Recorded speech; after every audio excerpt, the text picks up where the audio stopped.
आपकी इंग्लिश को सुधारने के लिए और उसको बेटर से बेस्ट बनाने के लिए मैं हूं ना।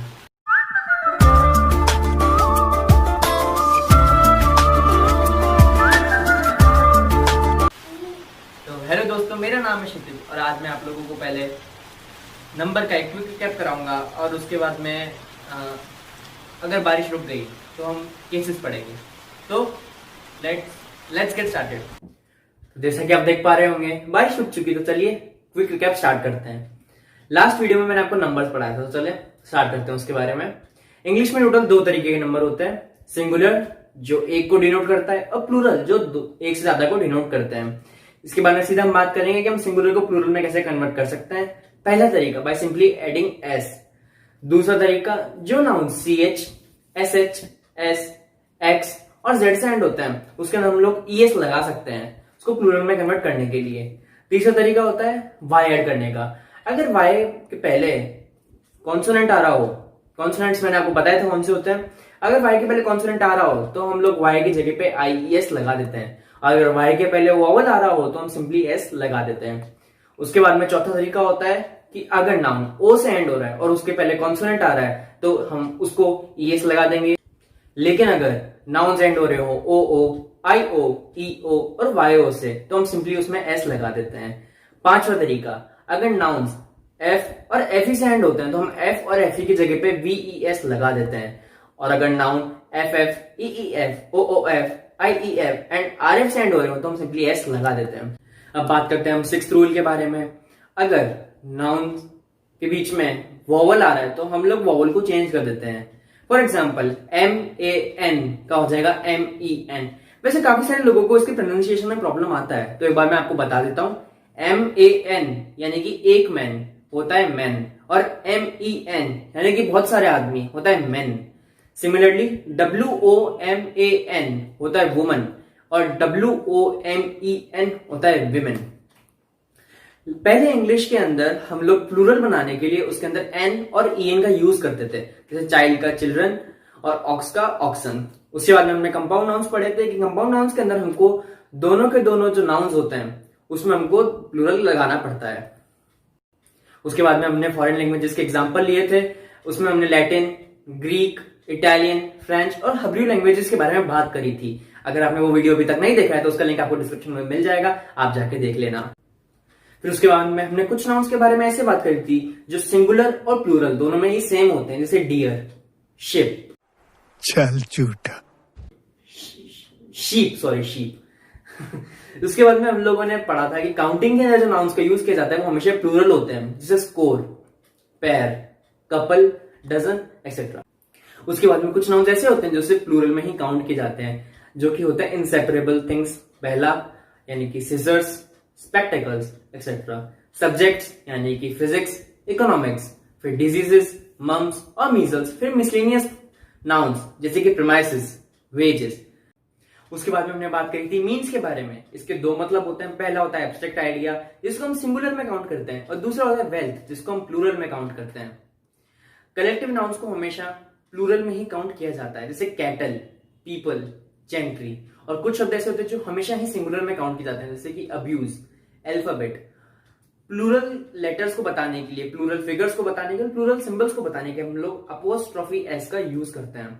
एब्स्ट्रैक्ट नाउन्स और मटेरियल नाउन कभी भी प्लूरल नहीं होते, वो सिर्फ प्लूरल तब होंगे जब उनको हम लोग एज कॉमन नाउन यूज करेंगे। तो लास्ट वीडियो में मैंने कुछ क्वेश्चंस दिए थे, चलिए उनको ट्राई करते हैं। पहले वाले क्वेश्चन में हमको जो ब्रैकेट में नाउन्स थे उनको प्लूरल में कन्वर्ट करना था। First, the lady was stung by mosquito, तो लेडी का हो जाएगा लेडीज और मॉस्किटो का हो जाएगा मॉस्किटोज, तो the ladies were stung by mosquitoes. Second, they paid tax on the cargo, इसके अंदर हमको टैक्स को टैक्सेस करना था और कार्गो को कार्गोज करना था, तो they paid taxes on the cargoes. Second था correct the following sentence, their children have dirty hair, तो डर्टी हेयर की जगह हो जाएगा dirty hairs. The news are good, मैंने आपको बताया था कि कुछ नाउन्स ऐसे होते हैं जो लगते हैं हमको है कि वो प्लूरल है लेकिन वो होते सिंगुलर है, जैसे कि द न्यूज आर गुड का आ जाएगा the news is good. Third idea question था choose the correct form of verb given in the bracket, तो उसका पहला था नो न्यूज इज और आर गुड न्यूज, तो क्योंकि न्यूज सिंगुलर है तो वो आ जाएगा इज, तो no news is good news. तो चलिए अब हम केसेस के बारे में बात करते हैं। The king killed the lion. In sentence one the noun king is the subject of the verb killed. Sentence one के अंदर नाउन किंग है और वो एक सब्जेक्ट भी है किल्ड वर्ब का। He bought a silver watch. In sentence two he is the pronoun and the subject of the verb bought. Sentence two के अंदर ही एक प्रोनाउन है और वो सब्जेक्ट भी है बॉट वर्ब का। तो नाउन और किंग दोनों ही वर्ब के सब्जेक्ट हैं, तो हम इनको नॉमिनेटिव केस में डालेंगे। एनी नाउन और pronoun that is the subject of a verb is said to be an nominative case.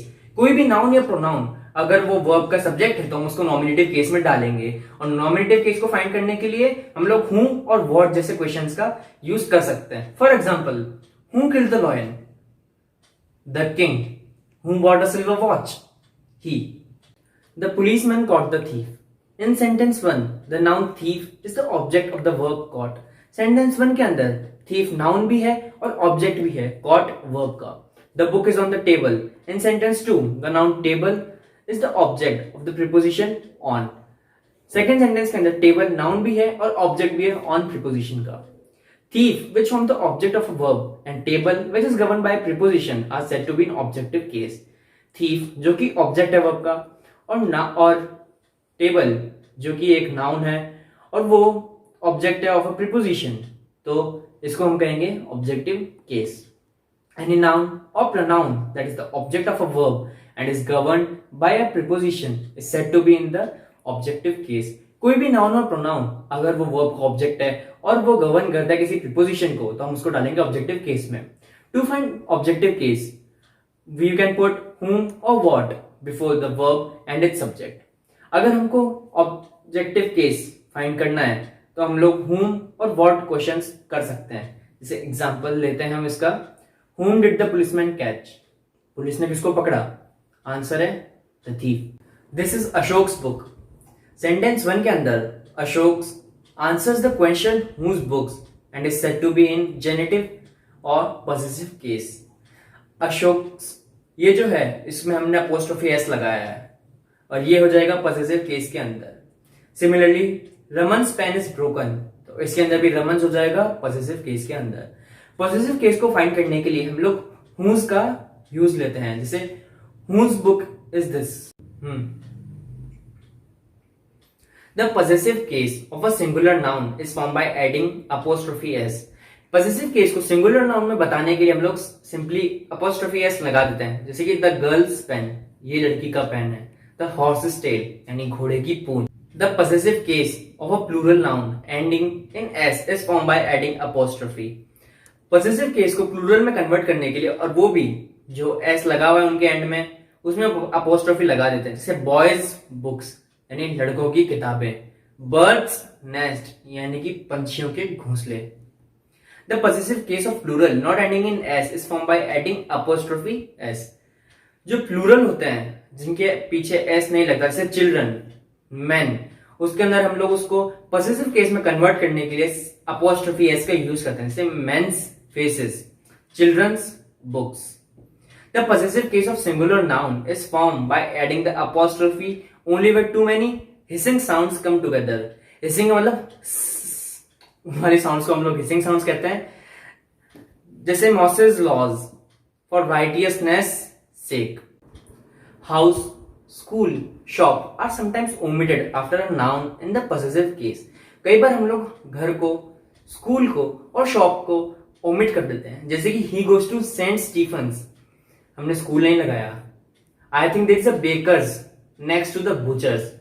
Bakers यानी बेकरी शॉप और बुचर्स यानी बुचर शॉप, तो हम लोगों ने इसमें शॉप नहीं लगाया। तो हम लोग कभी कभार पॉसेसिव नाउन जब यूज करते हैं, पॉसेसिव केस जब यूज करते हैं, तो हम लोग उसमें से शॉप्स को और स्कूल को या फिर हाउसेस को, हॉस्पिटल्स को ओमिट कर देते हैं। There is a difference between a picture of the king, a picture of the Kings.